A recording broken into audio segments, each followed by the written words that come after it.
folks. Welcome to Good Story Live. It is Thursday. I think it's Thursday. Yeah, June 2nd of 2022. This is our debut show. This is the show that everyone's been waiting for. Joined here by my co-host, Ginger Crosby. Ginger, how are you? Great. How are you? I'm so excited. Awesome. Yes. Yeah, we can welcome all of our regular viewers, except we don't have any regulars. This is the first show. Not yet. We'll get to that as we go along. Who else we got with us in studio? Spence Hood is here today. You bet. How's it going, Spence? Oh, it's going terrific. How are you guys doing? Great. Good. Good. You're gonna tell us all about your new music, old music, some stories behind it, all sorts of fun stuff, right? You bet. Yeah. Fantastic. We'll get back to you in a couple minutes, all right? Cool. All right, Ginger, what do you say? Should we get the show on the road? Let's do it. All right, let's see if I can kick us off here. Welcome everyone to the first episode of Good Story Live. Welcome.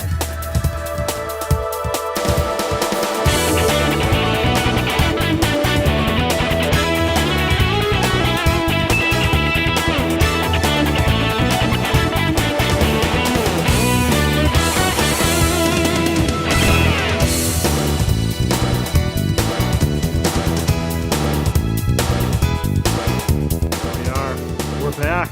It works. Hard to believe it all works. Let's see here. There's Ginger. How's it going, Ginger?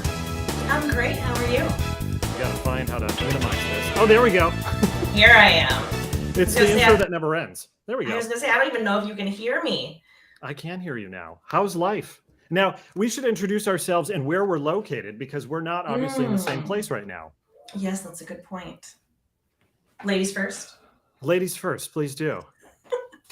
So my name is Ginger Crosby. I am coming to you live from just outside of Atlanta, Georgia, in Douglasville. Douglasville. That's Yes, outside, Douglasville. Is that North Atlanta? That is west of Atlanta. I won't say it's West Atlanta, west of Atlanta. If you've been North to by 6 Northwest of Georgia, Atlanta? North by Northwest, more west. Oh, who would have thought our first media reference ever is a Hitchcock film? Write that down for the archives. I'm Jesse Mulbauer, in case anyone's wondering, located here in Milwaukee, Wisconsin, which is definitely north of Atlanta. Yes, certainly is. Yes, absolutely. So what you got going on today? Well, we're doing a show. That's one thing. What are we talking about? We have a topic today before we get to Spence. Oh, yes. You want to talk about that topic? Let's do it. Okay, so, Good Story Live, it's about shows, movies, novels, music, the creative things that we consume, right? That's right. And oftentimes those have a special place in our heart. So what, I'm curious, is one piece of content or media that you, sir, wish you could consume again for the first time? Again for the first time. I would have to say the movie Vertigo. One of my favorite films of all time. Yeah? Yeah. Why Vertigo? I've never seen it. So it's one of those experiences that's just spectacular. You just have to see it because there's so many twists and turns. Let's bring Spence on for a second and see if he has an opinion on this. Spence, I'm going to bring you on early, and we're going to pose the question to you as well. Dude, cue me Googling Vertigo the second that you brought that up. I've never heard of it, but I'm down, man. I would love to see that. That sounds good. Is it a new one? No, it's an old movie. And the only reason I know it's an older movie is because I was interviewing Jesse and he mentioned it in an interview for his website. Oh, and that's the only reason that is the only reason I know that it is. I want to say it's like, correct me if I'm wrong, Jesse, it's pre-1960, right? Oh, pre-1960. Holy smokes. I feel like it. I feel like it. I could be very wrong. Okay. And he will let me know very soon. I'm sure but what about you? Do you have, is there any piece of like media or content that you wish you could consume for the first time all over again? Yeah. The first one that comes to mind, have you heard of this? I guess it's a movie. It's more of a like theatrical recording. It's called In and of Itself on Hulu. Have you heard of that? No. No. This is like the hardest thing to explain what this like program is. It's a recording of this one-man show that this guy put on in New York City, and he did it. I think he like he performed it 552 times, Wow. maybe consecutively in New York, and it's just Really? it's part magic, it's part like identity crisis storytelling. It's the most insane thing I've ever seen, and I've seen it like 7 times now, and I still don't think I get it all. So yeah, that would be Yeah. it. So question. So Yeah. it was performance. Do you experience frisson? Do you know what frisson is? Oh gosh. What is this? Is this like this goosebumpy thing? What is this? Yes, yes. Yeah. So I am one of those, like, thinking about, like, when I was thinking about this question, like the types of experiences and or content or media that I would want to re-experience. It's Yeah. typically those types of content or those types of media that Mm, give me those goosebumps. But not yes. everybody experiences that. What a shame. I tell you what, I know. I would donate my goosebumps in a moment if there was a clinic that would help me share this experience. What is your top piece of content you wish you could see again? So I mine did not come to me as quickly as Okay. it did for you and Jesse. When I was talking to Jesse about this, Yeah. instantly he was like, "Oh, I already know." It's So good. for me, Don't say like Dragon Tales or something. no, it's not Dragon Tales, but I feel like it's going to be on that level. Uh-oh. So so if I could have the experience of seeing the live action Beauty and the Beast again, that Whoa. being my favorite, like, it was one of my favorite stories as a child, right, Yeah. growing up. Yeah. So when it finally became a live action and seeing it in theaters for the first time, that was a whole Showstopper. nother, yeah, yes. Yeah. And I feel I silly saying it's like a movie from my childhood that was remade. I don't know. I feel some type of way about it, but Oh, at no. the same time, like, Yeah. I That's cried. that Oh, good. Good, as you I should. I cried for sure. I mean, the second they announce that Emma Watson is gonna be a Disney princess, buckle up. Like, you know you're about to fall in love hard with this actress Oh, and this yes. character all over It again. it had such a good cast, like, Emma Thompson, I love her. I've loved her since, Um, like, Much Ado About Nothing when I saw mhm. that probably way too young to see that, but but I fell in love with her then, and so to Yeah, see her in Beauty and the Beast, the live action, I was like, and then there's Ewan McGregor, of course, from Moulin of course. Rouge, who I also love, like, it Mhm. brought together Which so many great people. Yes, and whenever you, like, see that a movie like that gives mega stars like Emma Thompson and Ewan, like, 20 lines, you know it's gonna be amazing. Like, if they're the supporting Yes. cast, what have these people Yes. got up their sleeves, you know? Exactly, exactly. I think that's a great pick. My girlfriend's obsessed with Beauty and the Beast, so I'm Oh. trying to get my chops up and my lingo up when it comes to Beauty and the Beast. Yeah, I don't think my husband was prepared for, like, quite the, like, he went with me to see it, He did. and I'm not sure that he was quite prepared for, the level of emotional response that I had watching it for the first time. Ginger, can I ask you a very personal question? Yeah, absolutely. You have to answer honestly, though. Okay, Okay. Are okay. you a Disney adult? No, I am not a Disney adult.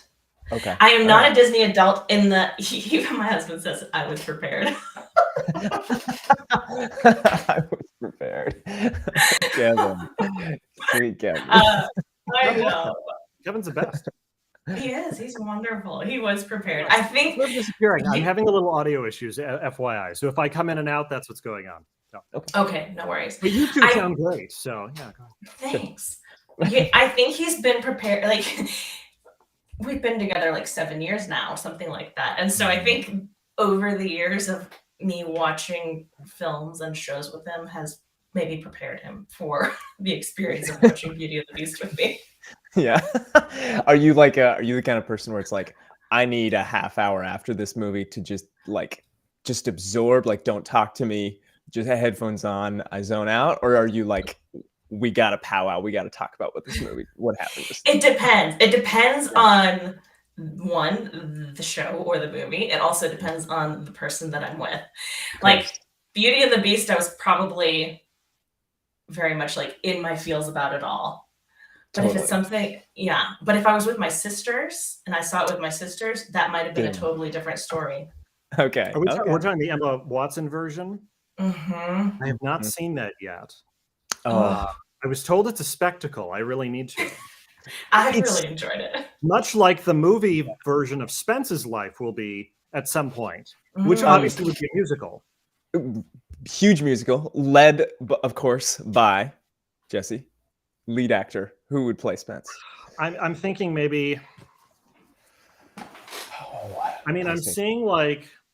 Is it the person that people on social media have said you look like, or looks like you? It could be. There are a couple of those. It's not John Mulaney. We know that, or John Mulaney, because that's mine. That's Jesse through and through. I've gotten Brendan Urie from Panic at the Disco a number of times. Drake Bell, who's come up quite a bit on TikTok. Yeah, that's who I was thinking. Yeah, TikTok has said Drake Bell. Bell, you know? Who's the actor with the blue eyes that everyone loves?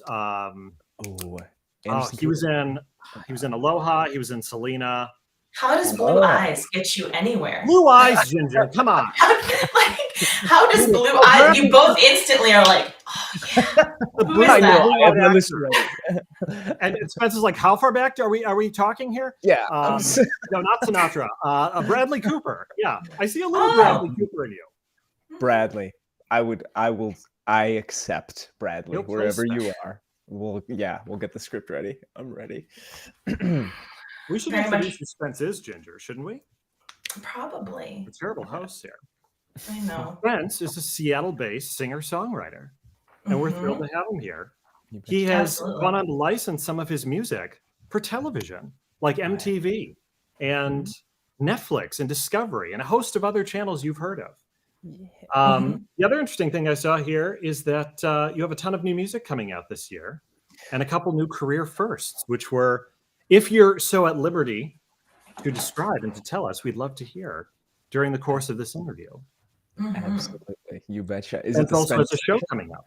Yes. He has a show coming up June 25th at the Stanley Marketplace in Denver, where your dad will be opening for you. So tell us about that. I'm a little curious how this musical family exists. Oh, goodness. Yeah, me too. So Dad I guess he was probably like the musical driver in the family whenever I was growing up.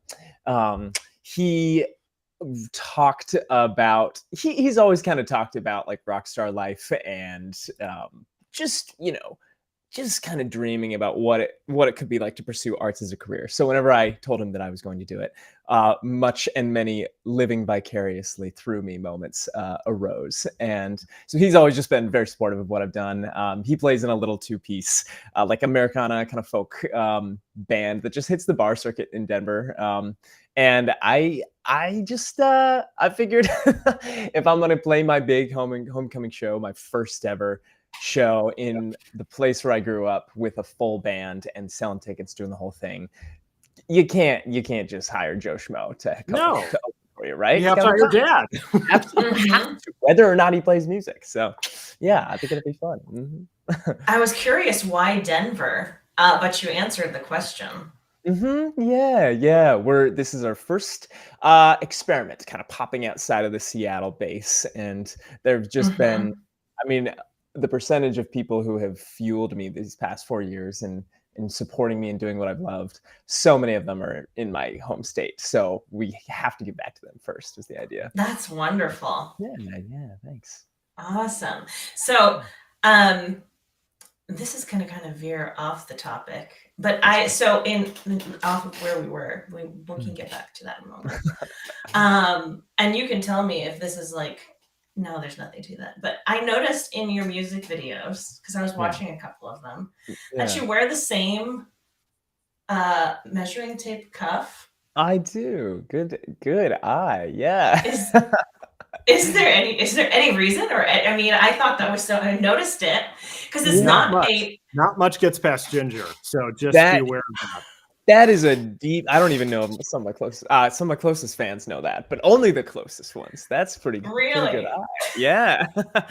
Yeah, that's it's I wish I had him on right now. I know. I can't I was like, is he gonna wear them? I'm really ah, curious because rats. I should be. I'm sorry. They're in it's a okay. mountain in my bed, I'm sure. I get it. Yeah, I had like made a personal rule with myself a Mm-hmm. couple of years ago that I would only wear jewelry that was gifted to me, just as a way of kind Mm-hmm. of celebrating the people that I love. So Yeah. that one in particular, my mom got it for me at a farmer's market in Denver, of all places. She said, Mm-hmm. walking along, and there was this little old goblin man that apparently used to be a mechanic, and he kind of summoned her over to his his Mm-hmm. like sort of Come lair. here. Yeah. I Come don't here. know why he has that voice. Like, come here. He has to have a hunch for sure. But yeah, he invited her in, and he was a mechanic turned artist who just started turning Mm, all of his old tools, like bending them into jewelry, like he did I that old love that. mechanics. Isn't that so cool? Yeah.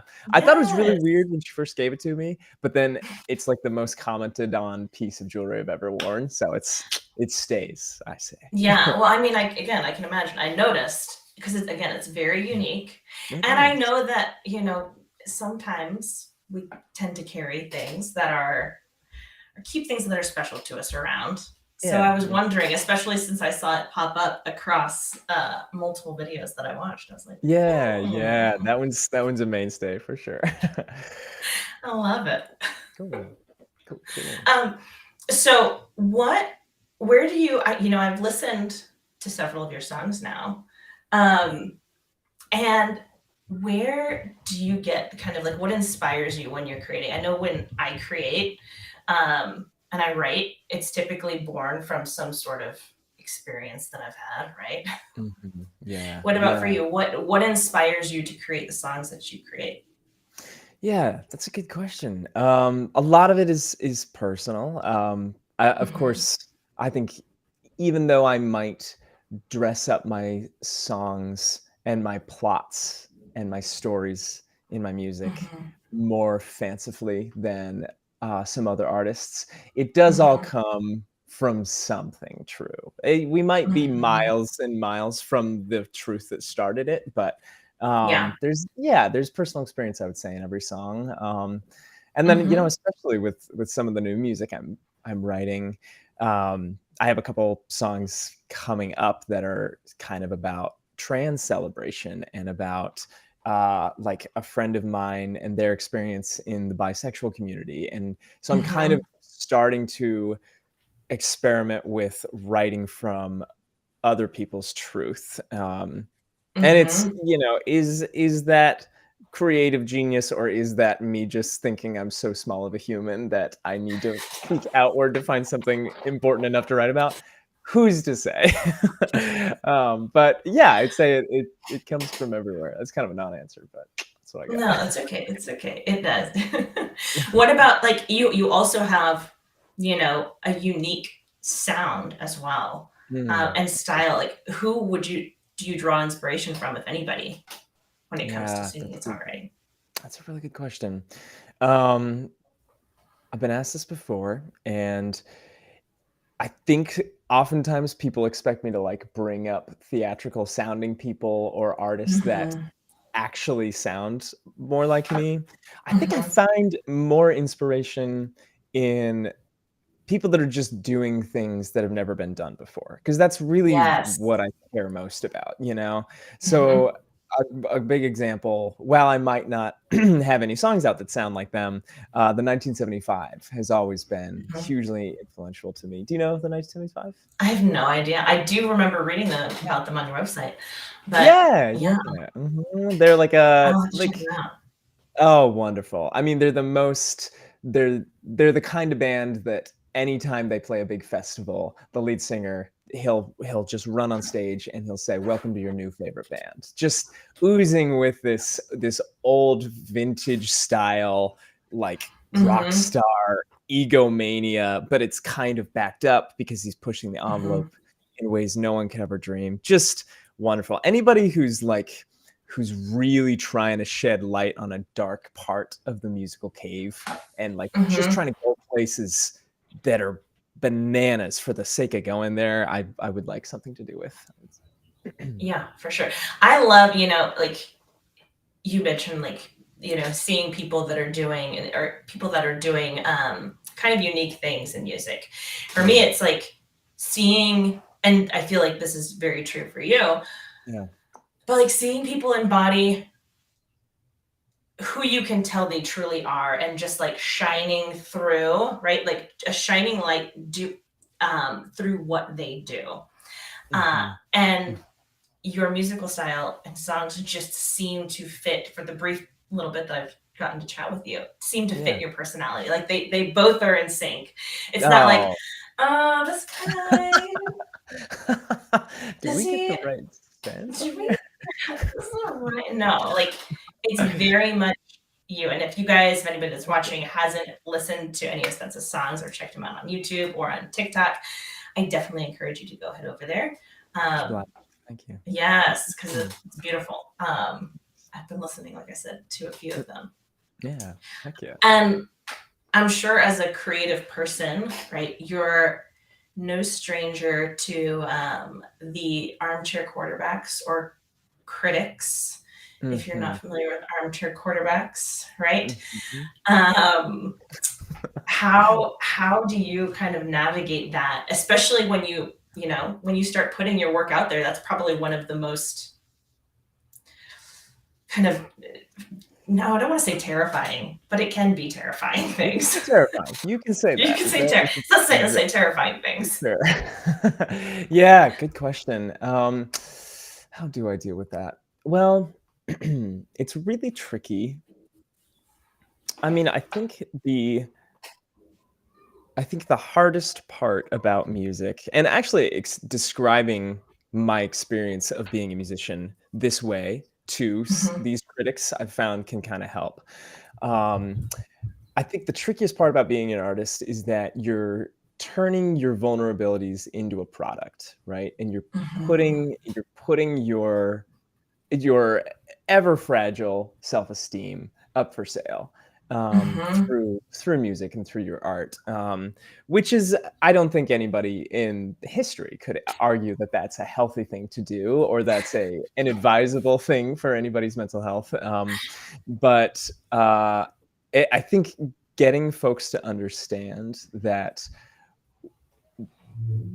more often than not, the quality, as odd as this sounds, the quality of the art that I put out, it doesn't matter nearly as much as the tradition of me putting it out there and the ceremony of me putting it out there, So I think for those who would like me to make more music in one direction or another, I think as long as I can catch them up to speed on the fact that doing art professionally there's nothing like it, and it's the Wild West, and it's the most terrifying, hardest, taxing, tiring thing anyone could ever try and do.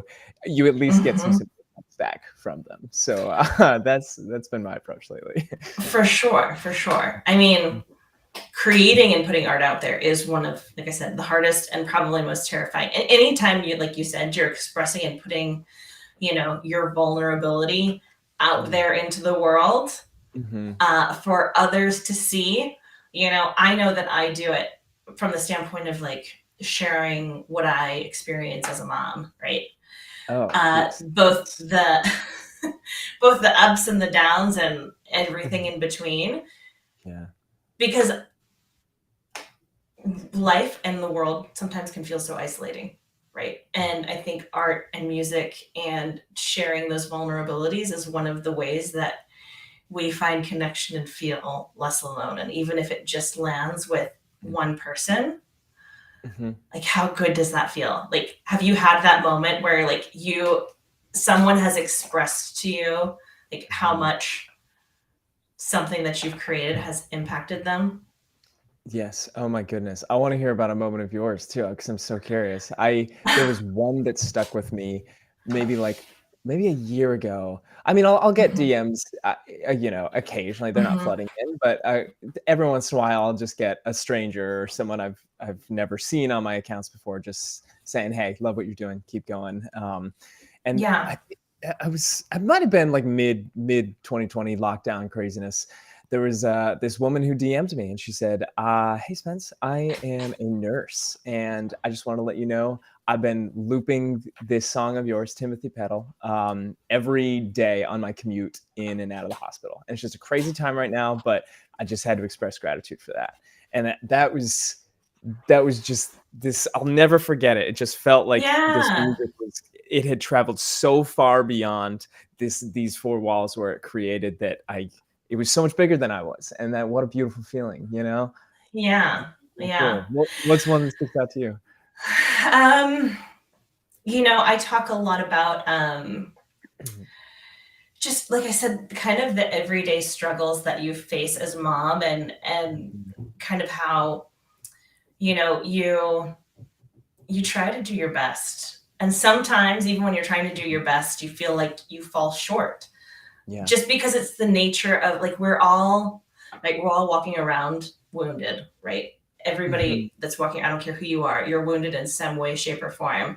And that plays out in various parts of our life. And there was one video where I was sitting after I dropped my son off at school one morning, and it was a particularly hard morning, like getting him to school.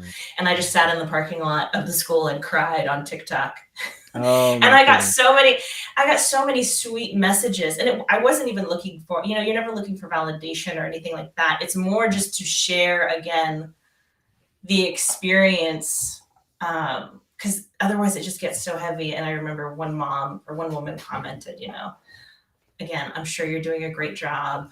Like, I've been there. It's all, like you said, those types of messages. Yeah. And isn't it crazy how much harder it can hit when it's a total stranger? I mean, Oh yes, it is. there's something odd about that. That makes me Yeah. think, you know, there must actually be quite a few similarities between parenting and being an artist, considering it's so ubiquitous and everybody knows what a parent is, everybody knows what an artist is. But Oh boy, yeah. on day one, you don't have any roadmap and you're gonna Oh be yeah. asking Oh yourself no. every day if you're cut out for this, right? Oh, absolutely. And children, I mean, don't get me wrong, you can have this with anything in life and any interaction that you have with people. But kids, for sure, will highlight any sort of, like I said, pain point or unresolved wound that you have deep inside that you have been, like, shoving down, whether shoving it down consciously or unconsciously your Yeah. entire life, you know? Yeah. Wow. I'm And curious, then oh, go go ahead. ahead. Go. No, Mhm. go for it. Oh, this is a random question, but would you call parenting a form of therapy, healthy or not? Would you call it a form of therapy? Yeah? It can be. It can. Okay. It for sure can be. You know, I think, for some, we walk around so burnt out, so stressed that it just feels overwhelming. Yeah. But I've found, right, that I have been able to, with my own kids, when kids have big emotions, right? Like, everybody has big emotions, but kids have big emotions. And allowing the way that I parent them has allowed me to almost reparent myself as a child in maybe some of those situations. So in that sense, it can absolutely be therapy, but it takes a tremendous, like, conscious approach to parenting and a willingness to be aware of all of your own ish, you know? Oh my goodness. Yeah. And how scary is that? I mean, in what other job Mhm. do they say, you know, welcome to day one. Here's a list of all the crap you have hidden under you. Get Oh ready to yeah. see it every day. Spence, I Yeah. feel like you could be, I mean, a co-host and, like, interview, because I feel like you're interviewing me just as much as I'm interviewing you. This is what I hope that's okay. I don't mean to. No, no, to no, throw absolutely. I love it. I love it. Cool. And to your Cool. point, like, it's whether you're parenting or creating art, like, all of it it's all a very vulnerable experience, and it allows you to connect, like I said, with so many people on journeys in life that can be ultimately very isolating. So I think it's Yes, wonderful. absolutely. Mm-hmm. Yeah. Mm-hmm. There was something else. Yeah. Jesse, you're welcome to jump in if you've got a question, a burning question. Jesse I know alive he's out kind there? of, I have no idea. He could be gone, going to the bathroom. Who knows? Yeah, He could be having audio issues still. because He did who mention knows? that. Who knows? Who knows? Who knows? Who knows? Yeah. Hmm? So do you have, how do you feel about performing live? Like, since you've got a live show coming up, Yeah. like, right? Is it in June or July? In June. July? Yep. Yeah. It's in June, right? Yeah. Yeah. How do you feel about performing live? Like, are you comfortable? Do you feel at home on stage, or is it one of those like, yeah, you do, don't you? I do. I really do. I think, yeah, live performance, it's changed a lot for me, as it has, I think, any artist who went through COVID, crazy Mm-hmm. times. So it's got a renewed sense of magic to me, just like anything Mm-hmm. would that you were barred from doing for 2 years.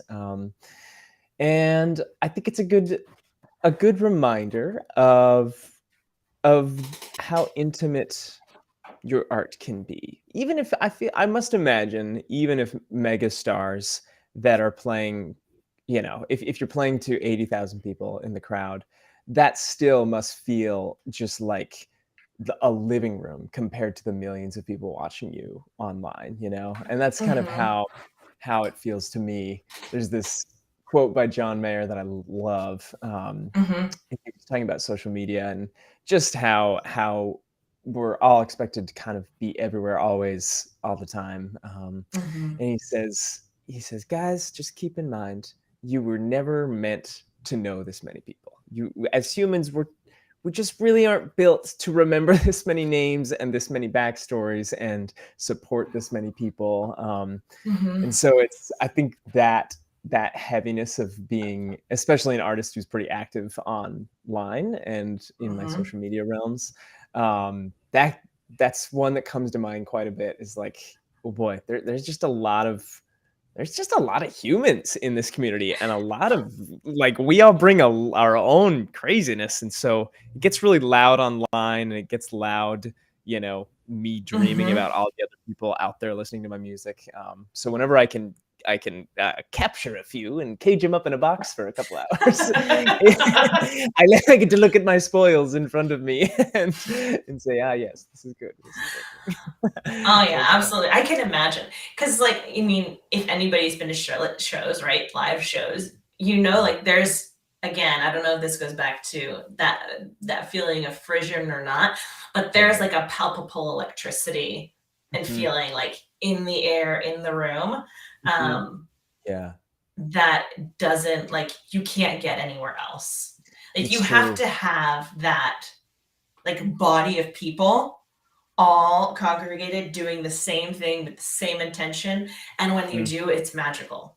It's so magical, and I find that the increased um, amount of planning, I suppose, that is required for all those Mhm. people to have been there. Like, if you're in a crowd of 200 people, all Yeah. 200 of those people kept this date open, and they probably had other people saying, "Yo, you wanna kick it at my place tonight? You wanna do XYZ?" And Mhm.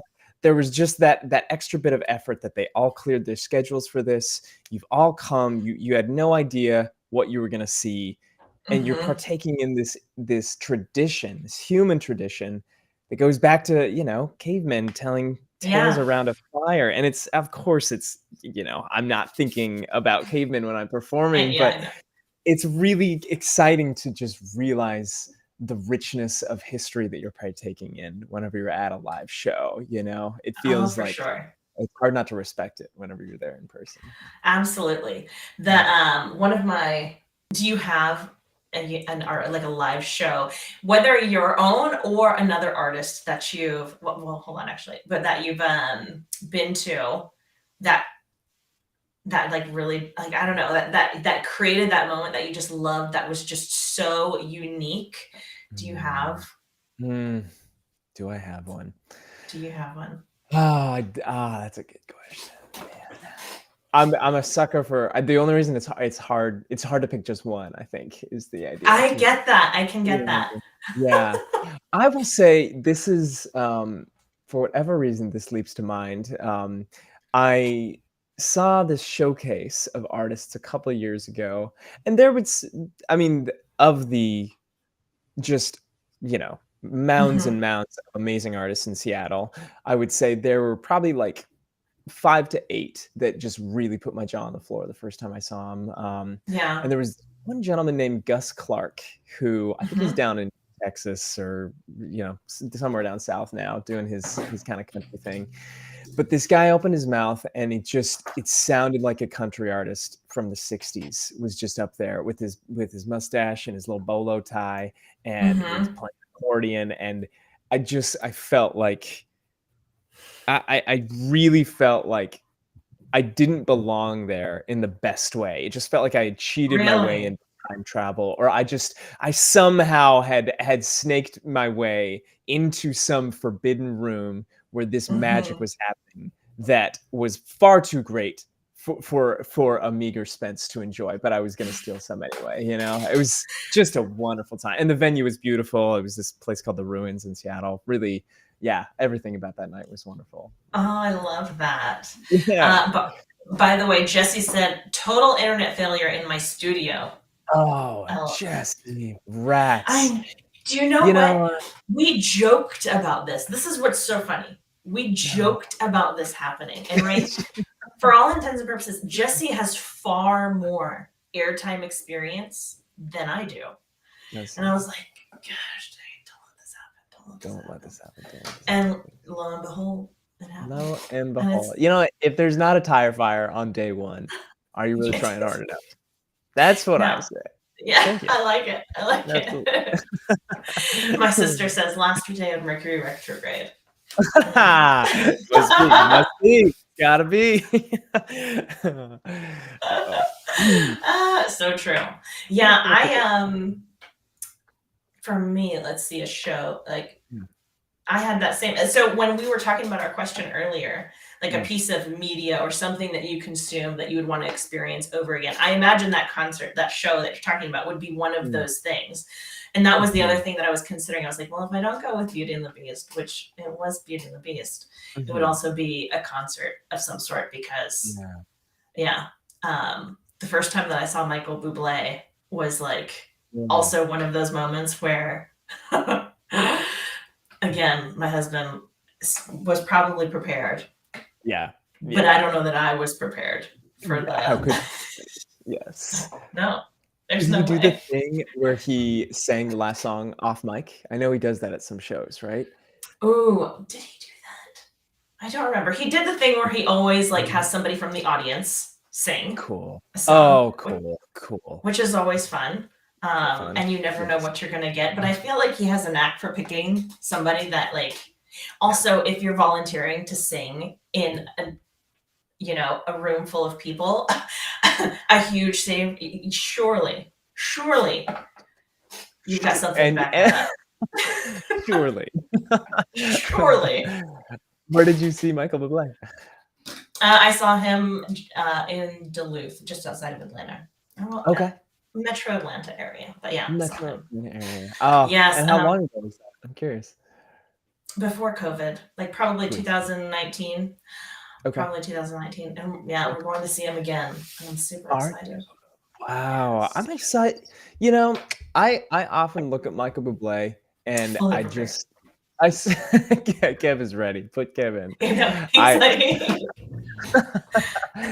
I feel like he is one of these artists that I just look at and I have to say, I feel like you have figured something out about this industry that a lot of people haven't, because he's so successful, it seems, in simultaneously remaining a household name, but also staying Mhm. completely out of the limelight whenever he doesn't need to be in it. And what a Oh joy yeah. that must be for him to, pop in on the scene when he wants to and when he makes some tunes and then go live his life afterwards.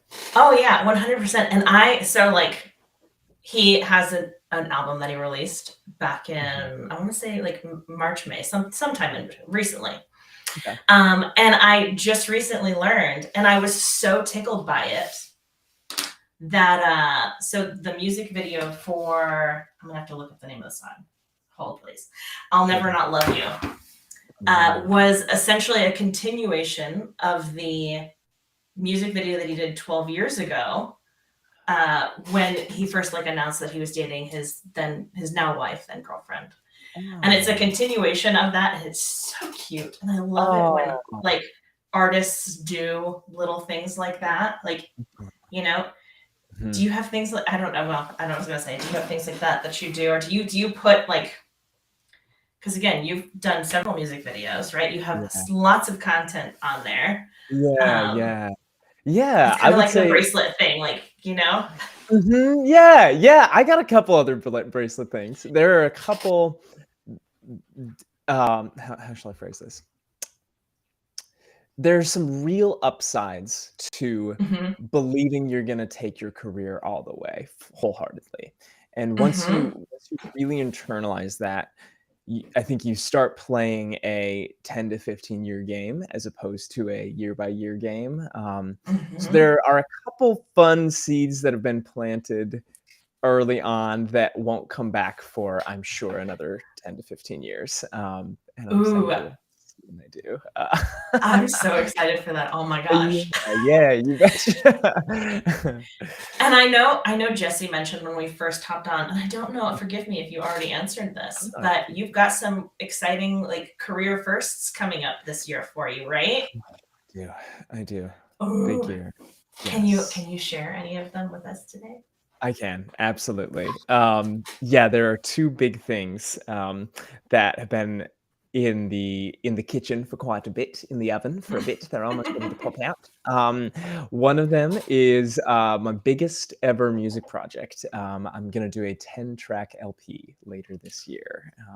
Yes, the biggest I've ever done. Awesome. Thank you so much. I appreciate it. Yeah. That takes a lot of work, I'm sure. Like you've been, like you said, that has been cooking. It's been cooking, marinating. yes. It's been in that Ziploc for a long time, and it's so much work. It's really, it's so much of a bigger expression of my musical identity than just singles are, that it just has a weightiness to it as well. So, even the tasks that would go really quickly, I suppose, like the branding decisions or the messaging decisions that would go into a single release, it just feels 10 times more representative of who I am as an artist right now. I'm swimming in Pinterest boards. I mean, I just mood boards out the wazoo. There's so many thoughts going on about how to brand this release, but I'm really excited. That should be coming. If we play our cards right, it will come out this year. So that's so exciting. Congratulations. Thank you so much. Yeah, I appreciate it. And you've got your live show coming up in June. Live show, right? Yes, yep. The Denver show is going to be a blast. And then the other big first, which is live performing, is my first ever tour in Europe this fall, actually. Really? Yeah, you betcha. Yeah. That is awesome. So when I'm assuming, like, is this going to be like ticket sales? Or are we going to need to tell people where, or just follow Spence so that way he can let you know when? Yes, my friend Katie's in Denver. I've been thinking of her this entire time. I'm gonna see you there. I cannot wait to see you, Katie. I will give you the biggest, sweatiest post-performance hug of your life if you come to that show. I don't know if that's a deterrent or a reason to come, but I hope I see you there. Well, yes. Spence, you've got a lot of exciting stuff, and it has been, she says, woohoo! It has been so lovely talking to you and getting to know you. Thank you for being our first ever guest on Good Story Live. The honor is completely mine. Oh my goodness, we got Jesse from a jail cell just for a second there. Okay. Just for a moment. Just for a moment. Yeah. Thank you so much. I'm so excited for all the things. I wish I could go to Denver and see you perform. Or hey, I would also take a trip to Europe to see you perform. I've just been putting it out there. If any friends and family have the inkling that it might be time for an Italian vacation, there might be a young man performing in Italy in the near future worth traveling to Italy to. So do with that what you will.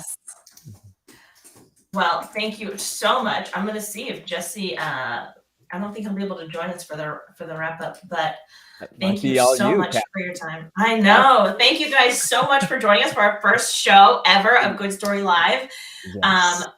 Yes. And thank you, Spence, for graciously being our first guest. It was lovely talking to you.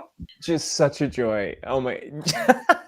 I love these little pop-ins with Jesse. I hope he's doing okay. I know. I do too. And everybody else, we will see you next week at 10 a.m. Eastern, 7 a.m. Pacific for the next episode of Good Story Live. Thank you so much, Spence. You betcha. Thank you, Ginger. This is great. Yes, have a great day. You too. I'll